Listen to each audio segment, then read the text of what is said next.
저는 지난 월요일, 그러니까 그 고난주간 그 첫째 날에 여러분에게도 배부해드렸던 그 고난주간 묵상집을 가지고 묵상을 했는데요. 이번 고난주간 묵상집이 아주 좀 특이했던 게 성경 구절만 묵상하는 게 아니라 이제 좋은 작품, 명화, 그러니까 이런 것들을 이제 곁들여서 묵상을 했는데, 월요일자를 제가 보니까 그 카라바조라는 그 유명한 작가가 있다고 합니다. 이탈리아 바로크 시대의 대표적인 작가로 알려졌는데, 이 카라바조가 그린 엠마오의 만찬이라는 그 작품을 거기다가 놓고 이제 묵상을 하게 했는데요. 저는 뭐 원래 미술에 좀 문외한이고 뭐 이 작품도 처음 보는데요. 보니까 그 누가복음 24장에 나오는 엠마오로 향하는 두 제자, 그것을 이제 매개로 해서 작품을 만드는 걸 제가 봤습니다. 여러분 다 아시지만 예수님이 이제 십자가에 못 박히신 이후에 이 두 제자가 너무 실망한 겁니다.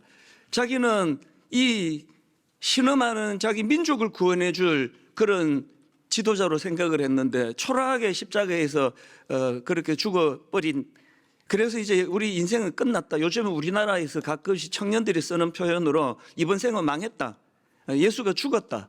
그래서 이제 너무나 절망해서 그 좌절 속에서 이제 엠마오를 향해, 뭐 고향으로 추정이 되죠. 엠마오를 향해 지금 터벅터벅하고 있는 겁니다. 부활하신 예수님께서 그 절망한 그들을 찾아주시고 말씀을 풀어주시는데요. 너무나 영적으로 지금 그 다운이 돼 있기 때문에 예수님이신 줄을 인식을 못하는 겁니다. 그래서 그냥 뭐 함께 동행하기를 원하는 나그네인가 보다 그러면서 이제 같이 동행을 했는데요. 목적지 엠마오에 가까이 이르러서 이제 그 두 제자와 예수님이 이제 식사를 합니다. 그 과정에서 그 낯선 나그네가 부활하신 예수님이라는 것을 알게 되는 거예요. 그 환희, 그 기쁨, 그 순간을 포착해서 그림으로 그린 게 이게 그 엠마오의 만찬이라는 작품인데요. 근데 저는 뭐 그림도 잘 모르고 이 그림 처음 보고 그랬는데 이거 엉터리다. 아니 이게 어떻게 이게 명작이라 할 수 있나. 여러분이 다 아시지만 성경에서 그 엠마오로 가던 그 두 제자하고 예수님이 이렇게 세 사람이 식사를 한 거 아닙니까? 그런데 이 작품에 보니까 네 사람이 나와요. 그래서 이게 뭐 이런 게 다 있나 싶어가지고 이제 검색을 해보니까 거기에 깊은 의미가 담겨져 있는 겁니다. 자, 우선 화면으로 그림을 준비했는데요. 저 유명한 그림입니다. 지금 네 명이 등장하는데요. 아니 왜 그 성경에는 세 사람, 예수님 포함해서 두 제자 세 사람이 나와야 되는데 왜 네 명인가? 그 자료를 제가 뒤져봤더니요, 저기 서 있는 저 사람은 음식을 도와준 하인이래요. 이 카라바조는 왜 성경에도 없는 그 하인을 거기다가 왜 넣었을까? 근데 저기에 굉장히 중요한 의미가 담겨져 있는 겁니다. 지금 그 각각의 표정을 한번 보십시오.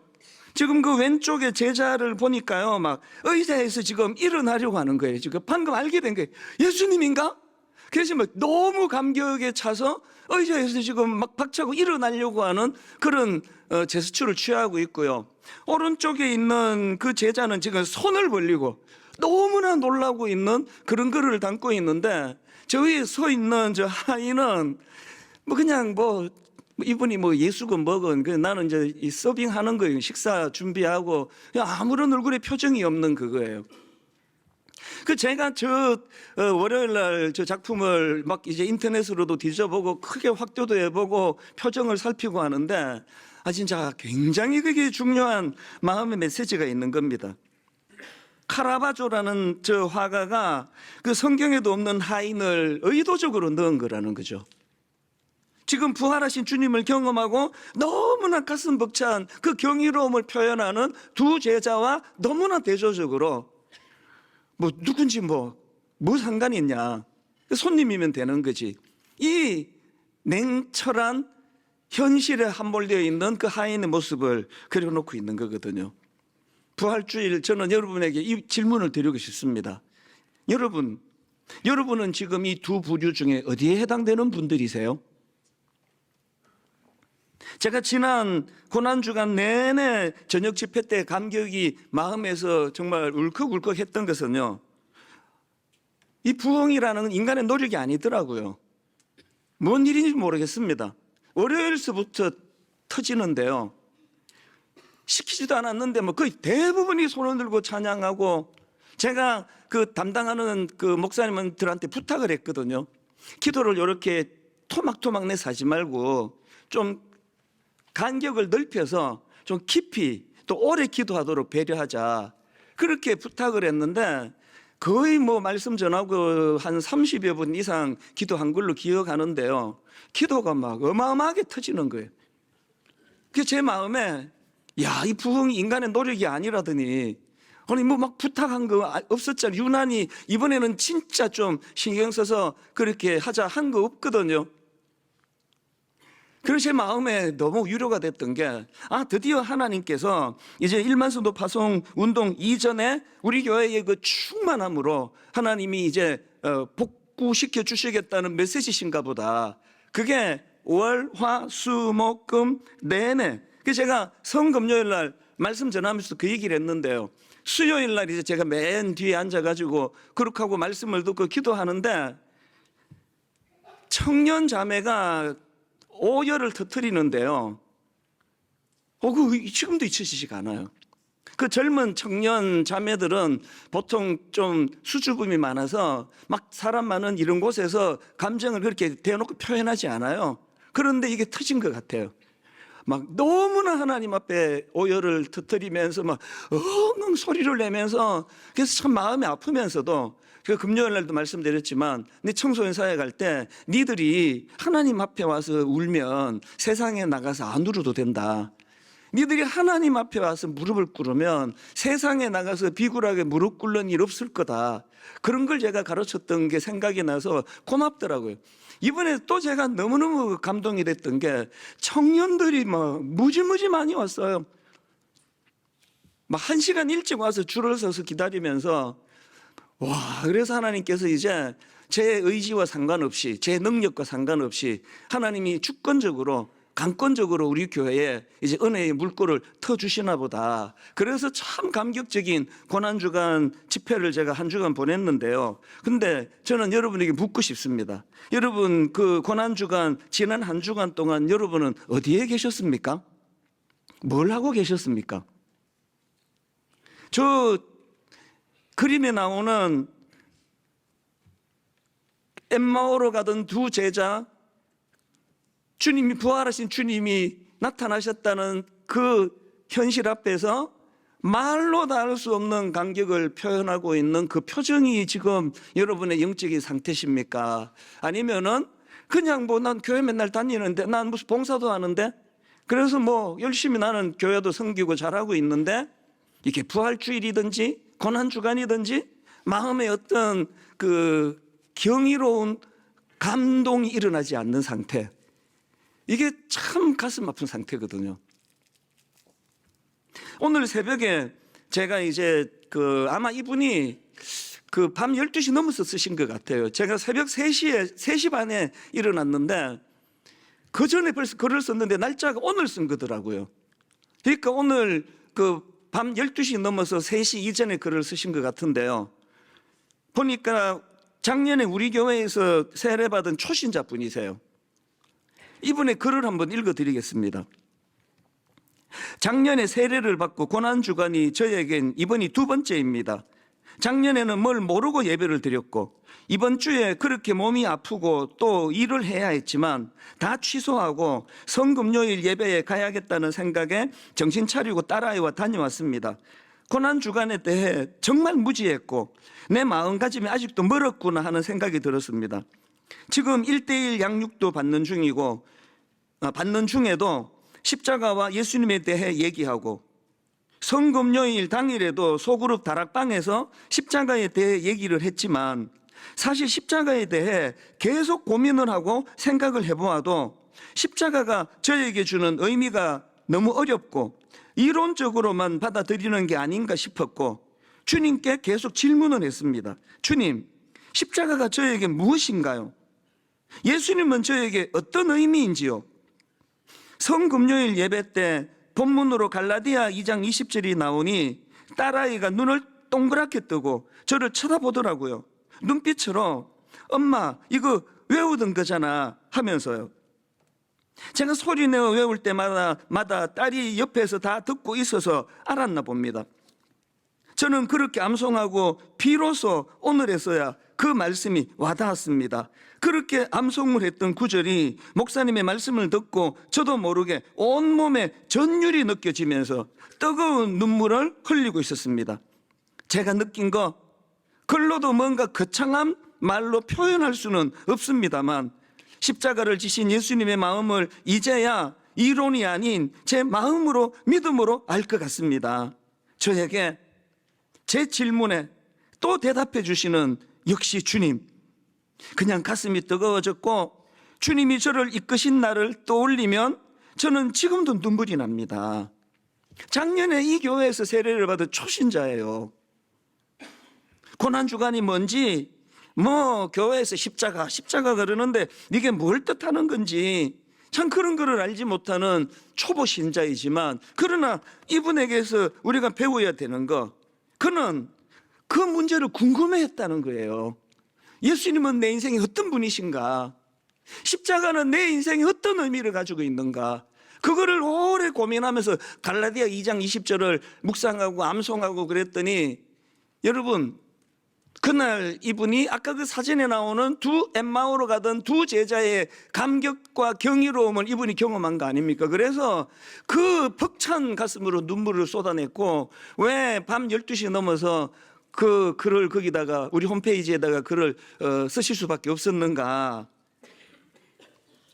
여러분들도요 이 초신자 성도님이 가졌던 복음에 대한 궁금증 그리고 복음에 대한 관심, 이것이 지금 여러분에게 지금 다 식어 있는 상태는 아닌가 돌아보셔야 된다는 거예요. 자, 그렇다면요 복음이 뭐냐는 거예요. 교회만 가면은 복음 그러는데 그리고 또 자꾸 복음을 전해야 된다 그러는데 복음이 뭐냐고요. 고린도전서 15장에 보면은 그걸 설명해 줘요. 바울이 자기가 지금 복음을 전했다 그러는데 그 내용을 한번 들어보십시오. 고린도전서 15장 1절부터 한번 보십시오. 형제들아, 내가 전한 복음, 내가 너희들에게 전한 복음을 너희에게 알게 하노니 이는 너희가 받은 것이요 또 그 가운데 선 것이라.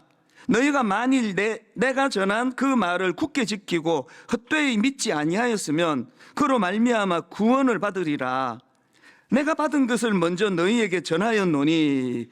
자, 지금 복음을 이렇게 설명합니다. 자기가 전한 복음이 뭐냐? 내가 받은 것을 먼저 너희에게 전하였노니 복음이 뭐냐? 이는 성경대로 그리스도께서 우리 죄를 위하여 죽으시고 장사 지낸 바 되셨다가 성경대로 사흘 만에 다시 살아나사. 이게 복음이라는 겁니다. 복음 전하는데 예수 믿으면 복 받습니다. 예수 믿으면 만사 형통합니다. 예수 믿으면 병이 낫습니다. 이런 복잡한 이야기보다도요 굉장히 단순해요. 복음이 뭐냐 물으면 복음은 성경대로 그리스도께서 우리 죄를 위하여 죽으시고 성경대로 사흘 만에 다시 살아나사. 이게 복음이라는 겁니다. 만약에 여러분이 누군가에게 나 예수 믿어 이렇게 이야기를 하신다면요 그 말씀의 의미는 이거 아닙니까? 나 예수 믿어 이 말에는요 이는 성경대로 그리스도께서 우리 죄를 위하여 죽으시고 성경대로 사흘 만에 다시 살아나사 난 이걸 믿어. 이게 그 말 아닙니까? 여러분들이 이제 어디 취직을 하기 위해 가지고 그 이력서에다가 종교 거기에 기독교 이렇게 쓴다는 것은요 거기에 많이 생략된 메시지가 있습니다. 종교란에 기독교라고 쓰셨다 한다면은 그분이 이걸 표현하는 거 아닙니까? 이는 성경대로 그리스도께서 우리 죄를 위하여 죽으시고 성경대로 사흘 만에 다시 살아나사 나는 이걸 믿는 사람입니다. 그게 자기 소개 아닙니까?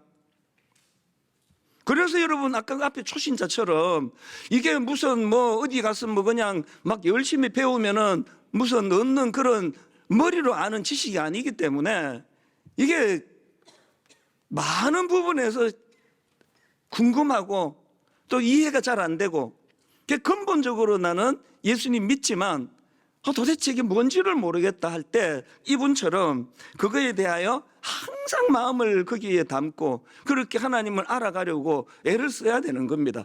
저는 모태신앙이고 만 63년째 지금 교회를 다니고 63년 플러스 10달 신학 공부한 지가 35년이 됐고요. 눈만 뜨면은 성경을 묵상하고 눈만 뜨면은 성경을 연구하는데 갈수록 모르겠어요. 진짜 하나님을 잘 모르겠습니다. 정말 모르겠어요. 그분의 뜻을 제가 잘 모르겠다고요. 그래서 예전에는요, 신학교 1학년 때 우리 모교회를 포함해서 와서 설교하라, 대학부 와서 설교해달라 그러면 막 할렐루야 그러고 단 한 번도 거절한 적이 없어요.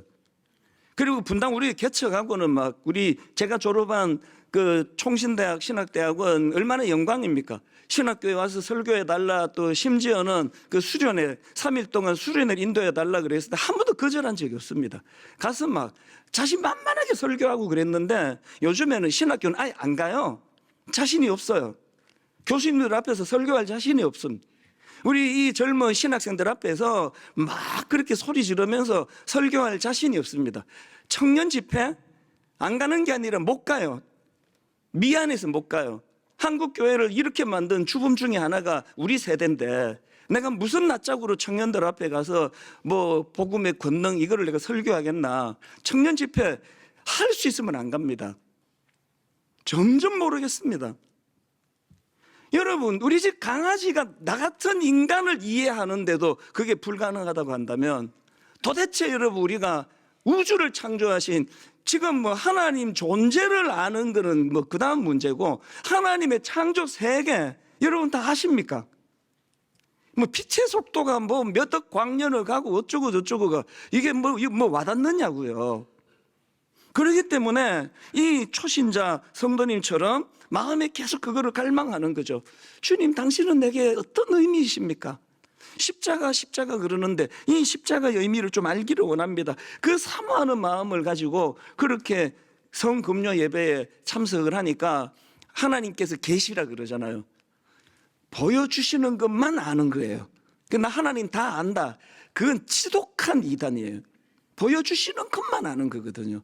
이분에게 금요일 날 보여주신 것 때문에 전율이 느껴지고 말씀을 들으면서 자기도 모르게 뜨거운 눈물이 흘러나고 이 감격이요, 어정쩡하게 목사가 되고 어정쩡하게 장로가 되고 어정쩡하게 권사가 돼갖고 다 아는 것 같은데 그에 대해서 정말 무지하게 신앙생활을 할 수가 있는 거거든요.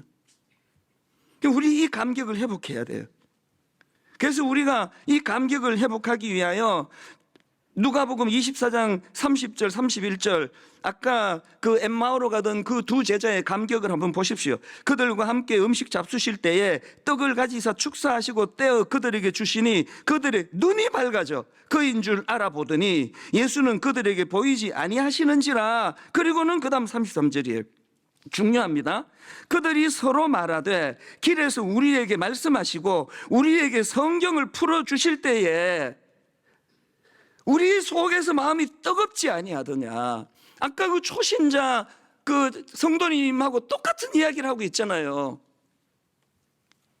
그들이 서로 말하되 길에서 우리에게 말씀하시고 우리에게 성경을 풀어주실 때 우리 속에서 마음이 뜨겁지 아니하더냐. 우리가 하나님을 알아가는 가장 중요한 통로로 하나님이 당신을 계시해 놓으신 성경을 주셨단 말이죠. 오늘 본문도 이런 관점으로 제가 풀어나가기를 원하는데요. 오늘 본문에 보면은 사도 바울이 부활과 관련해서 두 번은 언급합니다. 이 두 번은 언급하는 이 내용을 가지고 제가 이 부활 신앙이 우리에게 제공해 주는 거, 이걸 제가 두 가지로 정리를 해봤는데요. 자, 첫 번째로요, 본문을 중심으로 해서 이 부활 신앙이 우리에게 제공해 주는 거, 첫 번째가 오늘을 살게 하는 힘을 제공해 주신다는 겁니다. 두 번 언급했다 그러는데 10절에 한번 11절에 한번 부활을 언급하는데 앞에 나오는 10절입니다. 내가 그리스도와 그의 부활의 권능과가 나와요. 내가 그리스도와 그 부활의 권능과, 그 고난에 참여함을 알고자 하여 그의 죽으심을 본받아. 여기 나오는 부활의 권능할 때 권능, 이게 헬라어로 dynamis예요. 아마 이 dynamis는 좀 아시는 분이 계실 거예요. 그건 능력, 이렇게 금방 나오는 분이 계세요. 그런데 이게 인간의 언어의 한계예요. 이게 그냥 툭 튀어나오는 그 능력, 우리가 알고 있는 그 능력이 아니에요. 이 능력이라는 표현이 그냥 뭐 인간이 내가 나 능력 있어, 그 능력이 아니고요. 지금 여기서 말하는 이 능력은 하나님의 살아 역사하시는 초월적인 힘이에요. 초월적인 힘. 우리를 변화시키는 힘, 그게 그분의 dynamis거든요. 오늘 사도 바울이 내가 그리스도와 그 부활의 권능, 그분의 dynamis를 갈망하는 거예요. 여기서 첫 번째 나오는 부활의 권능할 때 이 부활의 권능이 갖고 있는 굉장히 중요한 성격이요. 이게 단순히 이론이 아니라 오늘을 살아가는 저와 여러분의 삶에 실제적으로 경험되어질 수 있는 현실적인 능력, 이걸 지금 강조하고 있는 겁니다. 그래서 사도 바울이 이걸 많이 갈망하다 보니까 고린도후서 4장 8절부터 보십시오. 우리가 사방으로 우겨 쌈을 당하여도 쌓이지 아니하며 답답한 일을 당하여도 낙심하지 아니하며 박해를 받아도 버림받지 아니하며 거꾸로 뜨림을 당하여도 망하지 아니하고 우리가 항상 예수의 죽음을 몸에 짊어지면 예수의 생명이 또한 우리 몸에 나타나게 하려 함이라. 이거 부럽지 않으십니까? 요즘에 그 심리학자들이 그 회복 탄력성, 이걸 굉장히 강조하거든요. 사람이 상처받는 게 문제가 아니라 얼마나 잘 회복이 되느냐, 얼마나 잘 치료가 되느냐. 그래서 이제 자꾸 우리는 이제 트라우마 이런 이야기들을 많이 하는데요. 회복 탄력성이면 트라우마가 없어져요. 그 다 치유가 되기 때문에. 지금 사도 바울이 이게 지금 회복 탄력성이 뭔가 하니까 외적으로 충격을 받아도 무너지지 않고 다시 일어나는 힘. 이게 지금 딱 사도 바울이 고백하는 거 아닙니까?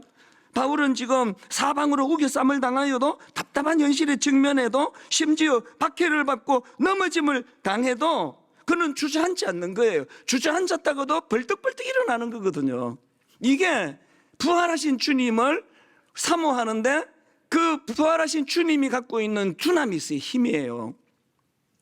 요즘에 이 자영업 하시는 분들이 너무 힘들다는 그런 얘기들을 많이 들어서 2주 전부터 이제 저희 교회에서 자영업자 하는 그 사업장을 좀 소개해 드리려고 지금 이제 신청을 받고 있거든요. 그래가지고 매상이 얼마나 오르고 이런 것보다도 우리가 어려움을 겪고 있는 우리 자영업 하시는 분들 위해 좀 기도라도 해드리고 십시일반으로 식당 하면 가서 밥 한 끼라도 우리가 좀 팔아드리고 이제 이런 사랑의 마음으로 했는데 제가 가슴이 아픈 게 뭔가 하면요. 이걸 코로나19 때도 했거든요. 그때도 여러분 아시잖아요. 그때는 전부 이제 격리돼가지고 식당들이 비명을 그렇게 질렀는데 그때도 이제 이렇게 했는데 제가 이번에 가슴 아픈 게 뭐냐 하면은 이번에 신청을 받았더니 코로나 때보다 2배 이상이 접수가 됐어요. 뭘 이야기하느냐고요. 진짜 힘든가 봐요.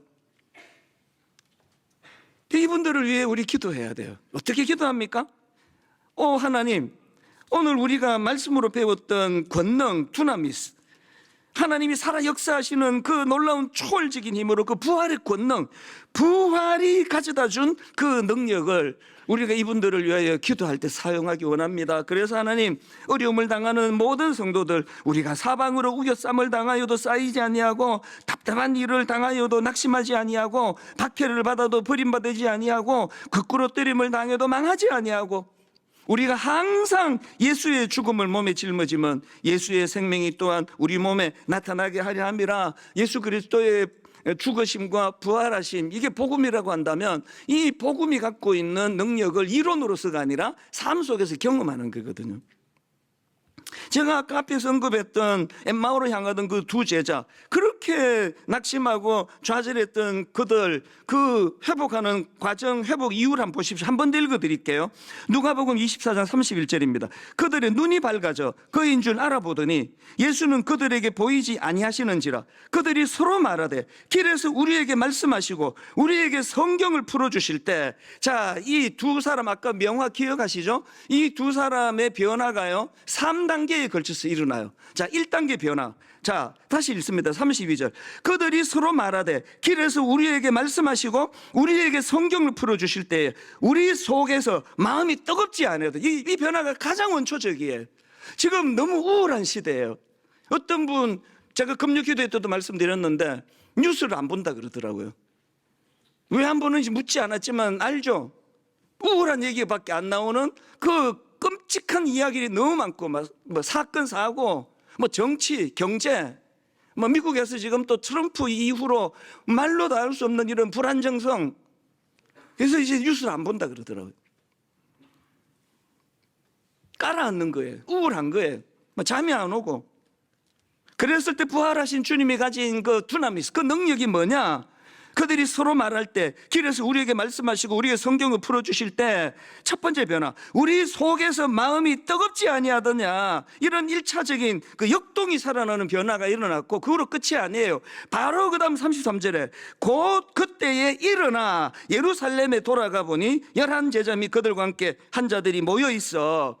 그냥 내 내면에서만 변화가 일어나는 게 아니에요. 이제 이번 생은 망했다, 이제 뭐 예수 죽었다, 절망에서 떠나왔던 그 예루살렘으로 어떻게 한다고요? 그냥 돌아갔다, 이게 아니고요.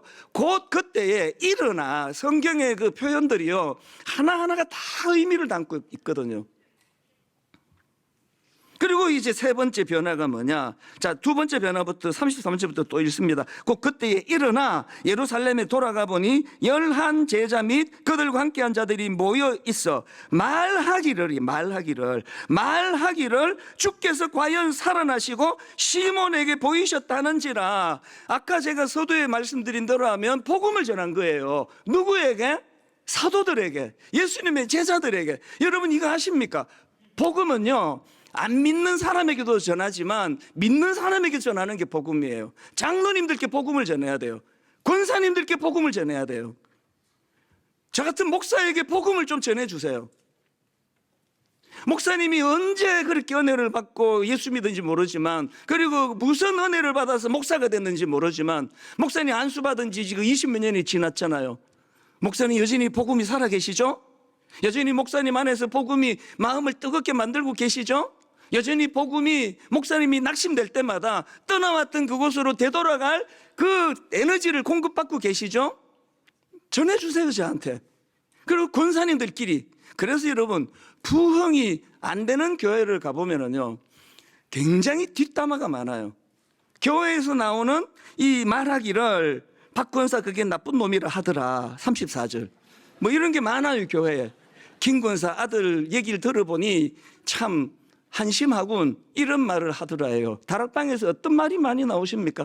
제가 분당우리에 개척했을 때 그 선배 목사님들이 당부한 몇 가지 중에 제일 강하게 당부했던 게 찬양대 만들지 말아였어요. 한두 분이 부탁한 게 아니에요. 그러면서 그 목사님들이 이제 찬양대에서 좀 상처를 받았나 보죠. 찬양대 절대 만들지 마라. 온갖 소문의 진원지가 찬양되고 온갖 뒷담화의 진원지가 찬양되고, 찬양대 절대 만들지 마라. 제가 그 선배님들의 그 권면을 멀리하고 개척하고 바로 만든 게 찬양대예요. 당회도 만들지 마라. 두 번째였는데 바로 당회를 만들었거든요. 웬걸요? 찬양대에서 뭐 뒷담화의 진원지인가요? 저는 아닌 것 같은데요. 은혜가 되는 그 찬양대는요 뒷담화 안 합니다. 찬양하려고 모였는데 왜 뒷담화 합니까? 우리가 하나님 앞에서 지금 내가 복음이 내 안에서 지금 흐르고 있나? 이게 지금 고여 있으면 나오는 게 그럴 수밖에 없잖아요. 교회에서 뭐 만나갖고 박 집사님, 김 권사님 뭔 얘기 하겠냐고요. 뭐 주식은 요새 어떠냐, 뭐 땅 그 사놓은 건 요새 좀 오르고 있나, 뭐 그 정도 대화는 또 봐줄만 해요. 하여튼 나는 그 김 권사 꼴 보기 싫어 죽겠어. 지금 엠마오로 가던 이 두 제자가 가슴이 뜨거워지니까 곧 그때로 일어나 그 자기를 절망하게 했던 그 지역을 다시 찾아가서는 말하기를 주께서 과연 살아나시고 시몬에게 보이셨다 하는지라. 우리 교회 안에서 이런 장로님과 장로님이, 권사님과 권사님이, 집사님과 집사님이, 집사님과 권사님이, 집사님과 장로님이 이런 복음의 이야기를 많이 하는 교회가 되기를 바랍니다. 그래야 우리 안에서 부활신앙이 역동적으로 나타나서 여러분 이 그리스도의 십자가와 그분의 부활로부터 오는 능력을 맛보고 경험하고 이래야 예수 믿는 게 재밌지. 그거 없으면 이게 얼마나 이게 참 이게 재미없는 그겁니까 이 신앙생활이. 이게 진짜 이찬수 목사가 말했던 복음의 능력이 우리를 유혹하는 죄와 싸워 이기는 능력을 내게 주네. 이게 정말 절망을 이기는 능력이네. 고난 중에도 흔들리지 않는 견고함을 가져다 주네. 제가 여러분에게 보여줄 수 있는 가장 중요한 모범은 이거라고 생각해요. 어떤 경우라도 바람피지 않는 것. 못 알아들으셨어요? 어떤 경우라도 바람피지 않는 것, 어떤 경우라도 돈 탐내지 않는 것, 어떤 경우라도 명예를 탐하지 않는 것, 어떤 경우라도 분수 이상의 것을 구하지 않는 것. 이게 여러분 제가 목회하는 것 중에 제가 제일 어려운 거예요. 모르시죠 여러분? 옛날 1만 성도 파수 운동전에 2만 3천 명 출석할 때도요, 저는 그 목회 2만 3천 명 어려운 거 2만 3천 명을 목회하는 것보다 저 한 사람 목회하는 게 더 힘들었던 사람이에요. 지금도 마찬가지예요.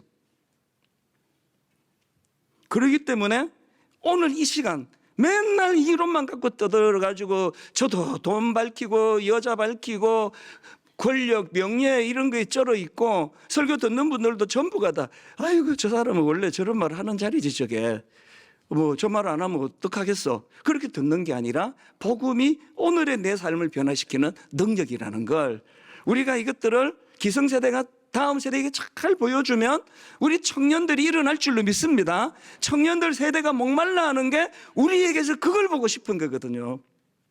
그런가 하면 두 번째로요, 부활신앙이 우리에게 제공하는 게 하나 더 있는데요, 내일을 꿈꾸게 하는 힘입니다. 자, 제가 아까 두 번에 걸쳐서 부활 얘기를 했다고 바울이 했다고 그랬는데요, 첫 번째 10절은 이제 오늘 현재 이 시간 작동하게 만드는 그런 힘이라고, 오늘을 살게 하는 힘이라고 말씀드렸다면 이 11절을 한번 보십시오. 어떻게 해서든지 죽은 자 가운데서 부활에 이르려 하노니. 여기 두 번째 나오는 이 부활은요, 미래적인 부활이에요. 최후의 부활이에요. 완전한 영광의 상태를 바울이 지금 열망하는 거예요. 그래서 이 빌립보 3장 11절 다시 보십시오. 어떻게 해서든지 죽은 자 가운데서 부활에 이르려 하노니. 여기 나오는 이르려 하노니, 이걸 제가 자료를 보니까 헬라어로 보면은 이게 그냥 뭐 원한다 이 정도가 아니래. 이 갈망이에요. 막 간절히 도달하고자 하는. 그래서 여러분, 사람은요 자기 인생을 어디까지라고 규정하는 게 그 사람을 만드는 거예요.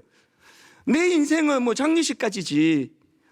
죽으면 끝인데 자기 인생을 그렇게 규정하는 사람이 있고요. 바울은 자기 인생을 죽음 너머의 세계, 육체적인 죽음 너머의 세계가 이게 진짜 자기 삶이라고 인식을 하니까 바울의 꿈은, 바울의 이 목표는 우리보다 훨씬 더 큰 데 있거든요. 그러니까 그가 여기서 암만 고난을 당해도 억울한 일 당하고 모함을 당해도 그게 별로 바울에게는 치명적이지 않은 거예요. 왜? 이 땅에서의 삶은 누리고 즐기라고 있는 게 아니라 하나님 나라 자녀로서의 훈련하는 곳이라고 믿기 때문에. 제가 최근에도 겪었지만 그게 안 되는 게 저예요. 저는 억울한 거 너무 억울해요. 못 참겠어요. 이걸 참아내는 과정에서 하나님이 끊임없이 이런 일들을 통해서 저를 연단시켜 주시는구나. 다시 말씀드립니다. 인간은요 자기 인생이 어디까지 있냐라고 규정 짓는 그게 그 사람이에요. 사도 바울이 가지고 있는 이 내일을 꿈꾸는 힘은 이제 갈수록 돈 벌고 부자 되고 땅 사고 이거 아니에요. 이런 의미에서 오늘 본문 12절부터 유명한 이 말씀 아시잖아요. 이제 이 말씀의 그 배경을 알고 읽으시면 더 은혜가 되실 겁니다. 자, 12절부터 바울의 이 선포를 보십시오. 내가 이미 얻었담도 아니요 온전히 이루었담도 아니라 오직 내가 그리스도 예수께 잡힌 바 된 그것을 잡으려고 달려가노라. 형제들아, 나는 아직 내가 잡은 줄로 여기지 아니하고 오직 한 일, 즉 뒤에 있는 것은 잊어버리고 앞에 있는 것을 잡으려고 표대를 향하여 그리스도 예수 안에서 하나님이 어디서 부르십니까? 위에서 부르신 부름의 상을 위하여 달려가노라. 우리의 상급은 하나님 나라에서 이루어지는 거지 여기서 이루어지는 게 아닙니다. 결론을 저는 이렇게 맺기를 원합니다. 시 하나를 읽어드리고 말씀을 마무리하려고 하는데요. 양광모 시인이 쓴 멈추지 마라 이런 시가 있는데 한번 보십시오. 비가 와도 가야 할 곳이 있는 새는 하늘을 날고 눈이 쌓여도 가야 할 곳이 있는 사슴은 산을 오른다. 길이 멀어도 가야 할 곳이 있는 달팽이는 걸음을 멈추지 않고 길이 막혀도 가야 할 곳이 있는 연어는 물결을 거슬러 오른다. 인생이란 작은 배, 그대 가야 할 곳이 있다면 태풍 불어도 거친 바다로 나아가라. 이게 만약에 시가 아니고요, 이게 그냥 이게 수필이라고 한다면 이게 이 단락을 이렇게 끊질 않아요. 자, 1년을 다시 한번 보세요. 맨 앞에 나오는 이게 만약에 이제 수필이라면 이 문맥을 이렇게 끊겠죠. 비가 와도 가야 할 곳이 있는 새는 그리고 줄 바꾸고 하늘을 날고 이렇게 가야 되는 거 아닙니까? 그런데 지금 이 시에서 지금 이 시를 쓴 그 시인이 뭘 강조하고 싶은 겁니까? 비가 와도 가야 할 곳이 있는, 그리고 끊고 새는 하늘을 낳고 또 눈이 쌓여도 그 다음에 가야 할 곳이 있는, 그리고 끊고 사슴은 산을 오른다. 이게 지금 이 그 시인이 뭘 지금 강조하고 싶은 겁니까? 가야 할 곳이 있는이에요. 가야 할 곳이 있는. 그래서 그 가야 할 곳이 있는 그 대상이 뭐 새가 되었든지 간에 사슴이 되었든지 간에 달팽이가 되었든지 간에 연어가 됐든지 간에 가야 할 곳이 있다면 이게 강조가 됐습니다. 그래서 맨 마지막 결론이 인생이란 작은 배, 그대 가야 할 곳이 있다면 태풍 불어도 거친 바다로 나아가라. 이 결론처럼 이렇게 나오는 거 아닙니까? 이건 꼭 주님이 저보고 하시는 말씀 같아요. 억울하고 힘들고 답답한 성도님들에게 네가 어떤 말씀을 전하는 게 옳겠느냐. 여러분, 가야 할 곳이 있어요. 우리는 가야 할 곳이 있기 때문에 사도 바울처럼 사방으로 에워싸움을 당하는 순간이랄지라도, 너무 억울해서 잠을 이루지 못하는 순간이랄지라도 이 땅으로서의 삶의 끝이 아니기 때문에 다시 털고 일어나는 이 과정들이 다 훈련이다. 그래서 오늘 빌립보 3장 13, 14절 읽고 말씀을 마치겠습니다. 형제들아, 나는 아직 내가 잡은 줄로 여기지 아니하고 오직 한 일, 즉 뒤에 있는 것을 잊어버리고 앞에 있는 것을 잡으려고 표대를 향하여 그리스도 예수 안에서 하나님이 위에서 부르신 부름의 상을 위하여 달려가노라.